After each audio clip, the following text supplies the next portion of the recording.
ایک دو حدیثیں سناتے. ایک شخص آئے, یا رسول اللہ میرے پاس کچھ مال ہے آج کل, تو کیا اللہ کے راستے میں خرچ کر کے مجھے اللہ کی راہ میں جانے والے کا اجر مل سکتا ہے؟ آپ نے کہا کتنے تیرے پاس؟ انہوں نے کہا 6000. تو پہلی صدی میں 6000 بہت بڑی دولت ہے, ٹھیک, آج کا 6000 نہیں. تو میرے نبی نے کیا فرمایا کہ تو سارا خرچ کر دے اللہ کے راستے میں, سارا. اس نے کہا تھا انفق من بعد مال, کچھ پیسے لگا کے اللہ کی راہ کا اجر پا سکتا ہوں؟ تو میرے نبی نے فرمایا, غور سے سنو, کہ تو سارا مال خرچ کر دے تو جو اللہ کے راستے میں سویا ہوا ہے اس کے اجر کو بھی نہیں پا سکتا. ایک تو گشت کر رہا ہے, ایک دعوت دے رہا ہے, ایک تعلیم کرا رہا ہے, ایک بیان کر رہا ہے, ایک ذکر کر رہا ہے, ایک تہجد پڑھ رہا ہے, اور ایک سویا ہوا ہے. تو میں قربان جاؤں, اس راستے کی کیا قیمت ہے کہ میرے نبی نے کہا جو سویا ہوا ہے نا تو اس کے اجر کو بھی نہیں پا سکتا. کیا ہوا؟ ایک عورت آئی, یا رسول اللہ میرا خامد اللہ کے راستے میں ہے, تو مجھے کوئی عمل بتائیں مجھے بھی اس کے برابر ملے. بیوی کو برابر ملتا ہے جب وہ خوشی سے تیار کر کے بھیجتی ہے, اسے برابر ملتا ہے. اس نے عمل پوچھا, کوئی عمل بتائیں. تو اب سنو, میرے نبی نے فرمایا بی بی مصلی تے چڑھ جا, واپس جب تک نہیں آتا تو انہیں مصلی نہیں چھوڑنا, اور روزہ رکھ, اور جب تک وہ واپس نہیں آتا تو انہیں افطار نہیں کرنا, اور ذکر شروع کر جب تک وہ واپس نہیں آتا تو انہیں تسبیح ہاتھ سے نہیں رکھنی. وہ کہنے لگی یا رسول اللہ بھلا یہ کون کر سکتا, یہ تو ناممکن ہے یا رسول اللہ. سبحان.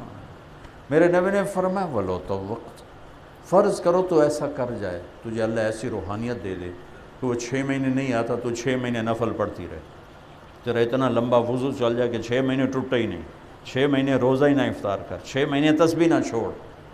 تو والذی نفسی بیدہ ما بلغت العشیر من عملہ,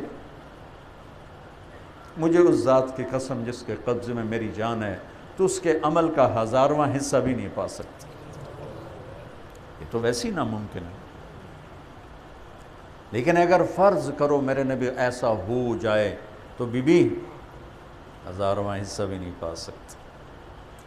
اللہ نے ہمیں وہ خوبصورت کام,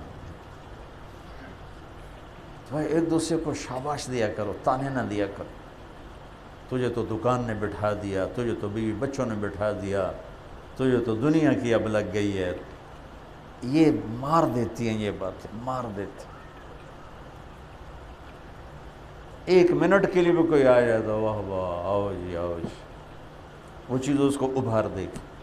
ایک اور حدیث یاد آ گئی, ایک غلام آزاد کرو تو جہنم سے آزادی ہے. میرے نبی نے فرمایا جو ایک غلام اللہ کے راستے میں آزاد کر دیتا ہے وہ جہنم سے آزاد ہو جاتا ہے. ٹھیک ہے. عبد الرحمن بن عوف رضی اللہ عنہ اپنے باغ میں تھے, تو انہوں نے 30 غلام آزاد کیے کٹھے. فجعل الرجل يتعجب من صنيعه, تو ایک آدمی نا حضرت عبد الرحمن کو یوں کر کے دیکھنے لگا, واہ واہ کمال ہو گئی, کٹھے 30 ایک امان دنے کٹھے 30, تو وہ ایسے دیکھ, اور اس کے چہرے پہ تاثر ہو رہا ہے. تو حضرت عبد الرحمن نے دیکھ لیا, کہنے گے افلا ادلک بافضل مما صنعت, میں تمہیں اس سے بڑا عمل بتاؤں, جو میں نے کیا اس سے بڑا بتاؤں. کہا اچھا وہ کیا ہے؟ تو آپ نے کہا بینما رجل یسیر علی دابتہ فی سبیل اللہ, ایک شخص اللہ کے راستے میں جا رہا ہے, وصوتہ معلق باصبع, اور گھوڑے کو چلانے کے لیے چابک اس کے ہاتھ میں ہے, تو اس کو ایسے آہستہ آہستہ مارتا ہے, چلاتا ہے, یا اونٹ ہے یا گھوڑا ہے یا خچر ہے یا گدھا ہے. تو چلتے چلتے چلتے چلتے اس کو اونگ آ گئی. تو اونگ جو آئی ہاتھ ڈھیلا ہو گیا اور چابک گر پڑا, وہ سوٹی گر پڑی. فَلَرَوْعَتُهُ بِصَوْتِهِ أَفْضَلُ مِمَّا صَنَعَتْ. اللہ اکبر. فرمایا کہ وہ جب اس کے ہاتھ سے سوٹی گری نا تو ایسے ہوا, ہوتا نہیں, ہمارے ہاتھ سے موبائل گر جائے، اونگ آ جائے تو ہم ایسے ہو جاتے ہوتے ہیں کہ نہیں ہوتے؟ یہ باڈی ریئیکشن ہے، یہ کوئی عمل ہے، یہ باڈی ریئیکشن ہے۔ میں قربان جاؤں اس راستے کی قدر و قیمت پر۔ عبد الرحمن کہنے لگے اس کا یوں ہو جانا اللہ کے راستے میں میرے 30 غلام آزاد کرنے سے بڑا عمل ہے۔ تو آپ تو 24 گھنٹے کے لیے آئے بیٹھے ہو، کون اس کا حساب لگا سکتا؟